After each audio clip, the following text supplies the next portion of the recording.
साहिब आ रहे हैं देवमोगरा, लेकिन साथ में क्या ला रहे हैं? यह सवाल आज हर आदिवासी के दिल में उठ रहा है। देवमोगरा, जहां सदियों से आदिवासी समुदाय ने प्रकृति को मां मानकर पूजा है, जहां हर पेड़ देवता समान पवित्र है, आज वहां क्या विकास के नाम पर विनाश की तैयारी चल रही है? सोशल मीडिया पर तहलका मच गया है कि देवमोगरा परिसर में सैकड़ों साल पुराने पेड़ों को सुरक्षा के नाम पर बेरहमी से काटा गया है। यह कैसा विकास है जो एक तरफ देवी देवताओं के दर्शन का दावा करता है और दूसरी तरफ देवता समान पेड़ों को काट रहा है? मैं आपका दोस्त डॉक्टर भाविन कुमार शांतिलाल वसावा, भरूच से। केवड़िया की कहानी को याद कीजिए। वह एक चेतावनी है, एक सबक है।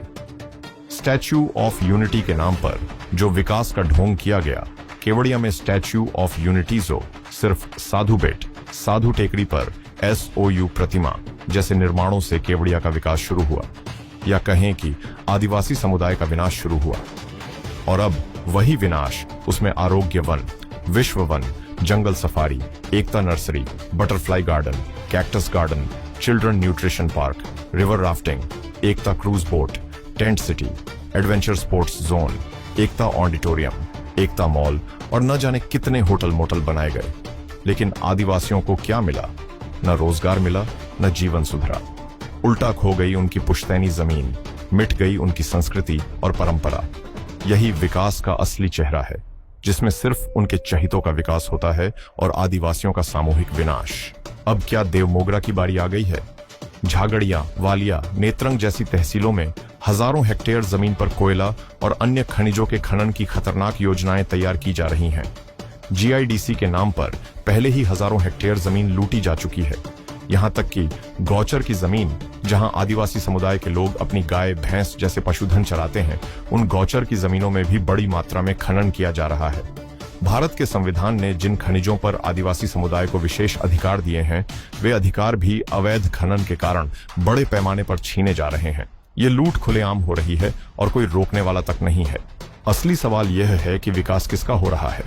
अगर नरेंद्र मोदी साहब सचमुच आदिवासी समुदाय का विकास करना चाहते हैं, तो उन्हें शिक्षा दीजिए, न कि अज्ञानता। उन्हें स्वास्थ्य सुविधाएं दीजिए, न कि कुपोषण की सौगात।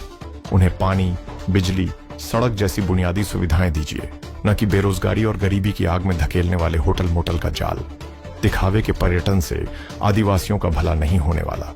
उनके जल, जंगल, जमीन और खनिज की लूट से उनकी संस्कृति का विनाश ही होगा। आदिवासी भाइयों और बहनों, अब समय आ गया है कि हम बहकावे में न आएं। ये लोग हमें मृगजल के सपने दिखा रहे हैं, ऐसे वादे कर रहे हैं जो न कभी होंगे और न कभी मिलेंगे। विकास के नाम पर यह एक साजिश है, एक धोखा है। आज अगर हम नहीं जागे, अगर हम अपने जल, जंगल, जमीन और खनिजों को नहीं बचाए, तो हमारे बच्चे, हमारे परिवार और आने वाली पीढ़ियां भी खत्म हो जाएंगी। हमें एकजुट होकर अपनी आवाज उठानी होगी। साहब को अगर सचमुच जानना है कि यहाँ क्या हो रहा है, तो उन्हें हेलीकॉप्टर से आकर झगड़िया, वालिया और नेत्रंग की असली हकीकत देखनी चाहिए। देखना चाहिए कि किसका विकास हुआ है और किसका विनाश। देखना चाहिए कि आदिवासियों को आखिर मिला क्या है। यहाँ कोई विकास नहीं हुआ है।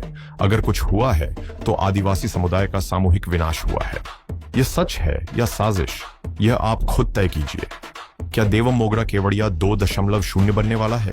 क्या आदिवासियों को फिर से धोखा दिया जाएगा? क्या यह विकास सिर्फ कागजों पर ही रहेगा? जब तक आदिवासी नहीं जागेंगे, तब तक उनकी धरती नहीं बचेगी। समय आ गया है, अब चुप नहीं रहना है, अब आवाज उठानी है, अब अपने हक के लिए लड़ना है। इस सच को हर आदिवासी तक पहुंचाइए। अगर आप भी आदिवासी समुदाय के साथ खड़े हैं, तो इस संदेश को शेयर कीजिए, अपनी राय कमेंट में लिखिए। यह केवल देवमोगरा का सवाल नहीं है, यह पूरे आदिवासी समाज के अस्तित्व का सवाल है। मैं आपका दोस्त डॉक्टर भाविन कुमार शांतिलाल वसावा, भरूच से।